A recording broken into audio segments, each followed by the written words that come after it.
점심시간이 한참 지나간 오후 은하보석관. 유리 진열장은 햇살을 받아 잘게 부서진 빛을 흩뿌리고 있었습니다. 매장 바닥은 잘 닦인 돌 위에 구두 굽소리가 얇게 번지며 은근한 긴장감을 흘렸습니다. 문이 열리며 배달 가방을 맨 윤지아가 들어섰습니다. 이마에는 흘린 땀이 맺혀 있었지만 눈빛은 차분했습니다.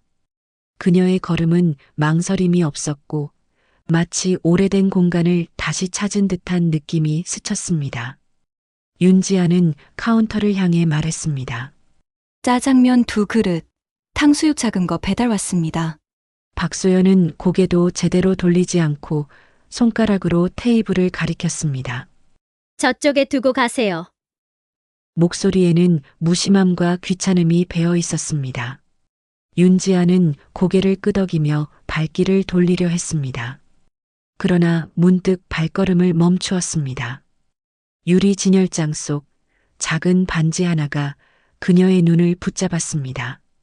작은 링이 은빛으로 반짝이고 있었습니다.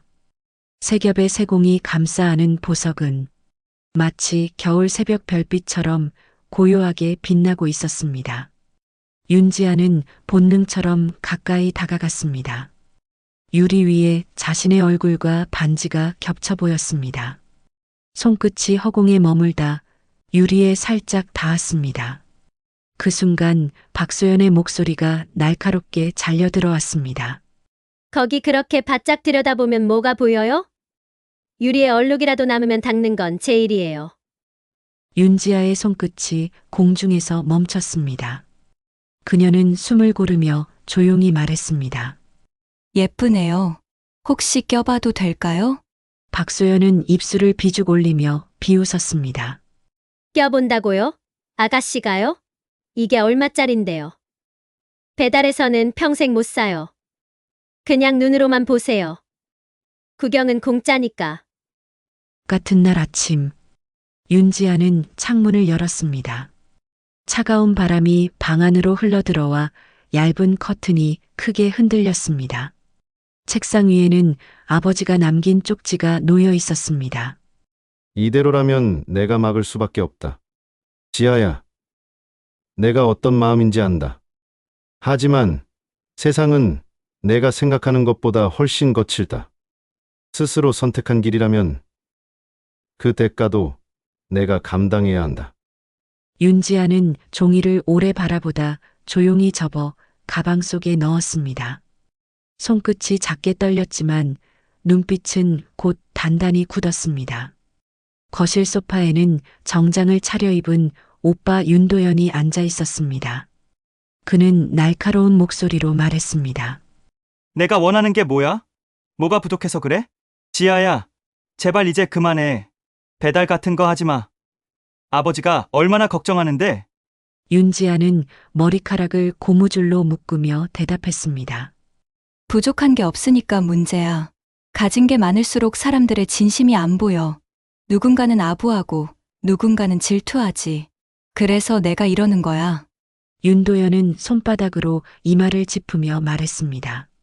위험하잖아. 세상은 내가 생각하는 것보다 훨씬 거칠어. 그냥 집 안에 있으면 되잖아. 윤지아는 가방을 메고 현관 앞에 섰습니다. 거울 속에는 화려한 옷이 아닌 낡은 배달복 차림의 평범한 청춘이 서 있었습니다. 그녀는 똑바로 자신의 눈을 마주하며 중얼거렸습니다. 이 옷을 입으면 사람들의 진심이 보여. 그리고 문을 열고 세상 속으로 걸어나갔습니다. 다시 보석관. 윤지아는 여전히 반지를 바라보고 있었습니다.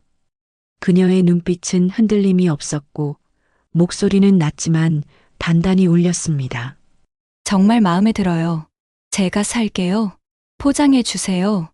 매장 안 공기가 순간 얼어붙었습니다.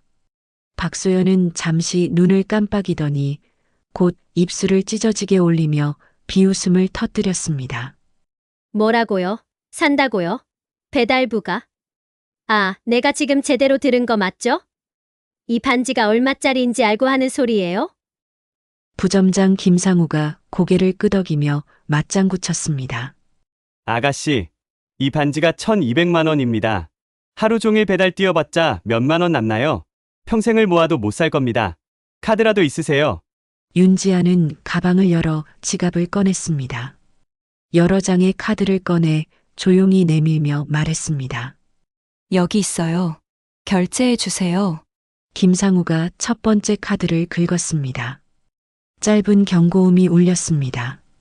결제 불가. 이용 정지입니다. 박소연은 곧바로 웃음을 터뜨렸습니다. 푹, 내가 뭘 했어요?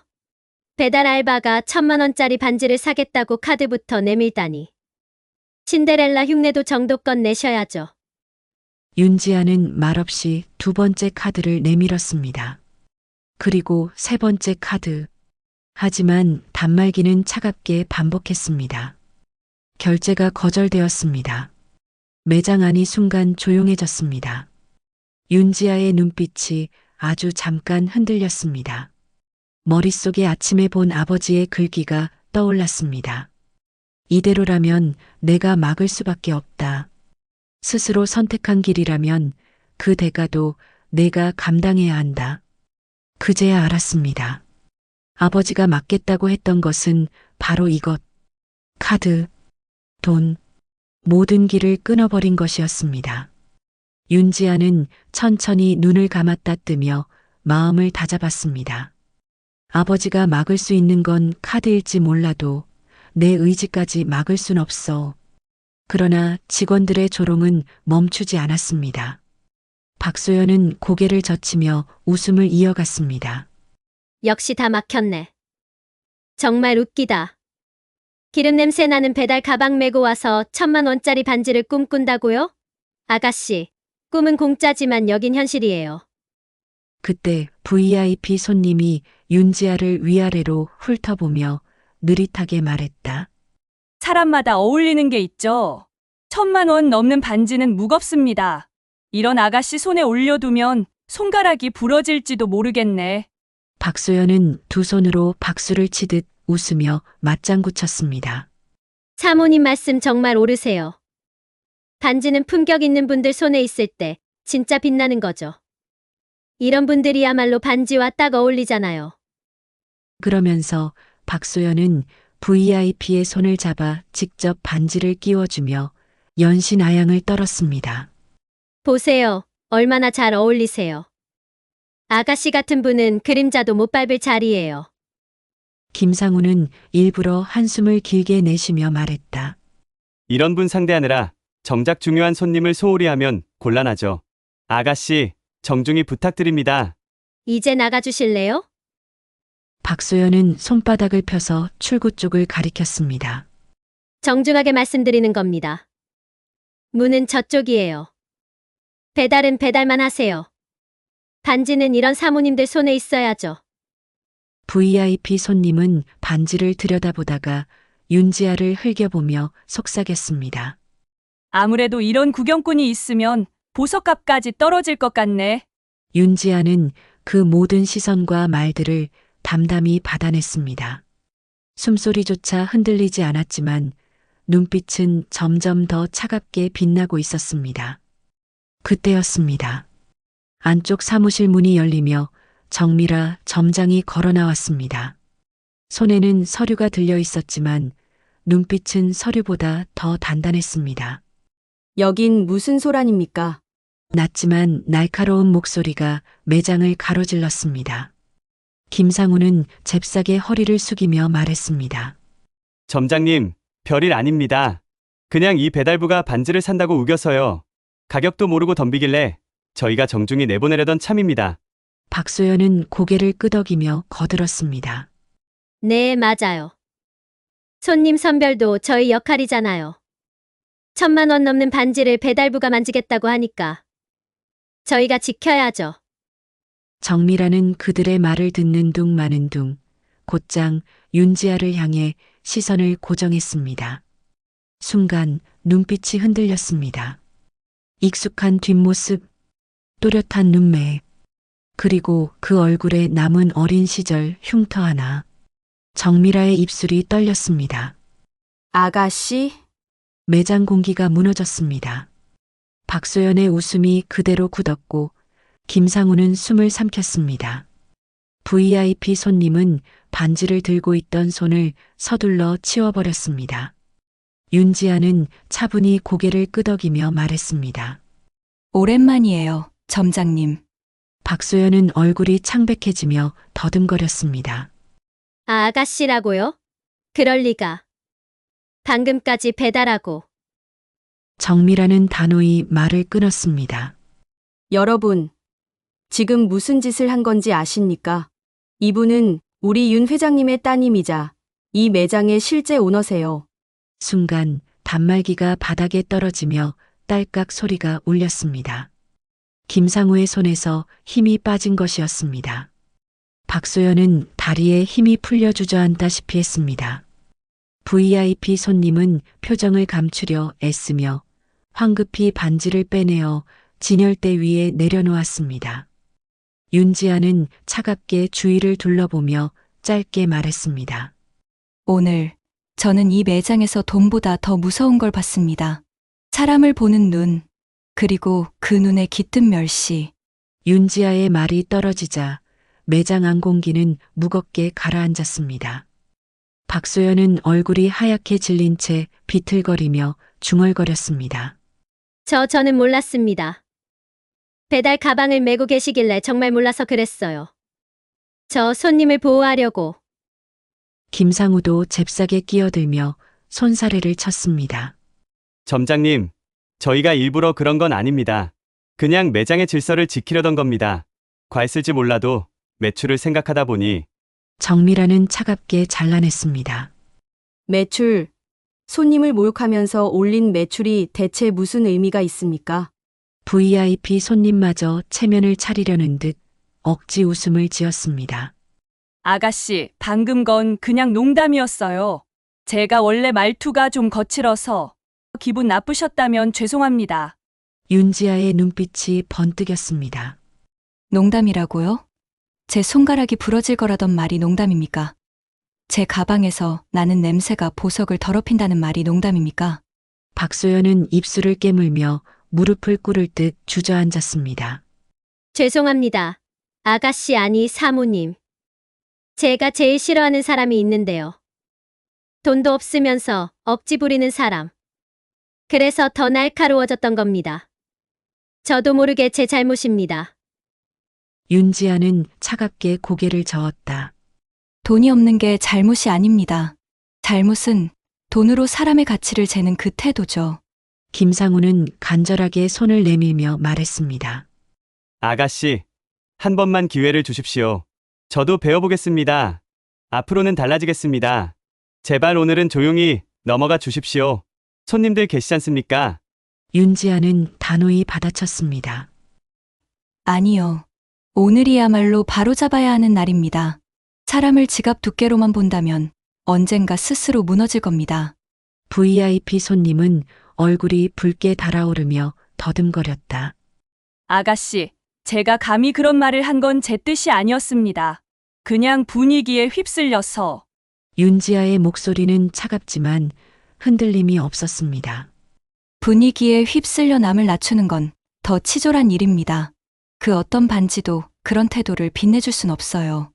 정미라는 더는 참지 못하고 목소리를 높였습니다. 박소연, 김상우, 두 사람은 오늘부로 이 매장에서 손 떼십시오. 박소연은 울먹이며 애원했습니다. 점장님, 제발 기회 한 번만. 그러나 윤지아가 고개를 저으며 마지막으로 말했습니다. 사람을 짓밟아 세운 자리는 오래가지 않습니다. 그 자리는 오늘로 끝입니다. 매장이 고요해졌습니다. 정미라는 진열장 안에서 윤지아가 처음 바라본 그 반지를 꺼냈습니다. 작은 반지는 여전히 같은 빛을 내고 있었습니다. 정미라는 조심스럽게 물었습니다. 아가씨, 이 반지 어떤 포장으로 준비해 드릴까요? 윤지아는 미소를 머금고 답했습니다. 가장 단순한 상자로 해주세요. 종이끈만 묶어도 충분합니다. 오늘은 과한 장식이 필요 없어요. 그리고 이어서 말했습니다. 계산은 굳이 카드가 아니어도 되겠죠? 오늘 이후 이 매장의 응대 기준은 다시 쓰여야 합니다. 사람 먼저, 물건은 그 다음. 교육은 제가 직접 하겠습니다. 정미라는 고개를 숙이며 대답했습니다. 알겠습니다. 아가씨. 윤지아는 배달 가방 옆에 봉투를 꺼내두었습니다. 배달값과 넉넉한 팁, 그리고 지연된 배달로 불편했을 손님에게 전하는 미안한 마음까지 담은 봉투였습니다. 이건 배달 가게 사장님께 전해주세요. 오늘 신경 쓰이게 해서 죄송하다고 꼭 전해주시길. 정미라는 고개를 끄덕였습니다. 전하겠습니다. 옆에서 지켜보던 VIP 손님이 조심스럽게 다가왔습니다. 아가씨, 아니 사모님. 오늘 제가 한 말 정말 부끄럽습니다. 반지를 사려던 제 마음도 바뀌었습니다. 오늘은 구경만 하고 가겠습니다. 먼저 배워야 할 것 같아요. 윤지아는 따뜻하게 미소 지었습니다. 방문해주신 것만으로도 감사합니다. 언제든 다시 편히 오세요. 누구든 편하게 들어올 수 있는 매장을 만들겠습니다. 문이 닫히고 매장은 본래의 고요를 되찾았습니다.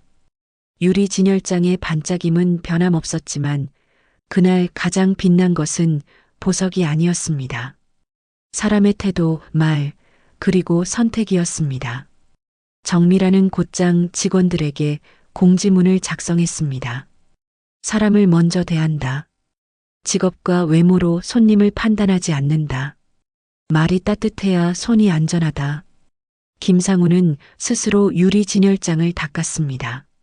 손끝이 힘을 잃을 때마다 그의 머릿속에서 같은 문장이 맴돌았습니다. 사람을 먼저. 박소연은 사물함을 정리하며 마지막으로 명찰을 내려놓았습니다. 출구 앞에서 잠시 멈추더니 아무도 듣지 못할 작은 목소리로 인사했습니다. 죄송했습니다. 그 인사는 오래도록 공기 속에 남았습니다. 윤지아는 매장을 나서며 잠시 뒤를 돌아보았습니다. 반지는 여전히 빛나고 있었습니다. 그러나 오늘 진짜 빛난 것은 반지가 아니었습니다. 사람의 마음이었습니다. 오늘 이야기가 마음에 남으셨다면 구독과 좋아요 부탁드립니다. 여러분의 작은 관심이 더 많은 이야기를 만들 힘이 됩니다.